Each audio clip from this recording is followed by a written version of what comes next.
Nous vivons vraiment à une époque intéressante. On nous sommes vraiment des années-lumière de ce long fleuve tranquille qu'on nous promettait, de cette civilisation des loisirs, oui.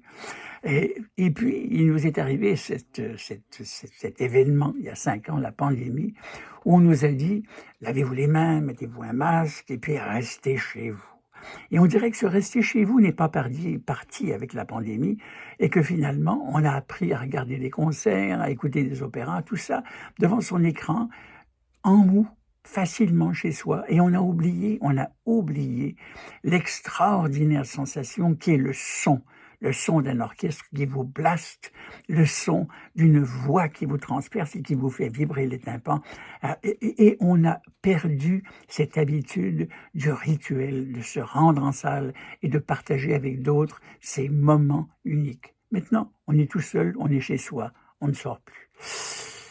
Le dimanche 2 mars, à la chapelle du Séminaire de Québec, nous vous proposons des perles mozartiennes. Vous allez me dire, des perles mozartiennes, ben oui, il y a plein de monde qui nous offre du Gounod et du Parc, et puis là, du Mozart. Oui, Mozart, mais Mozart dans des choses rares, dans des choses comme, par exemple, ces airs de concert qui sont absolument sublimissimes, et des ensembles d'opéras connus et moins connus.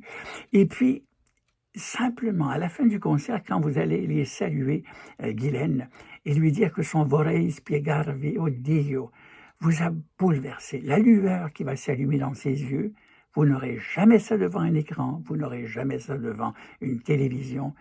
C'est ce contact du réel qui est extraordinaire et que nous vous proposons à la chapelle, donc, le 2 mars, à 14 heures, avec Mozart. Un rendez-vous?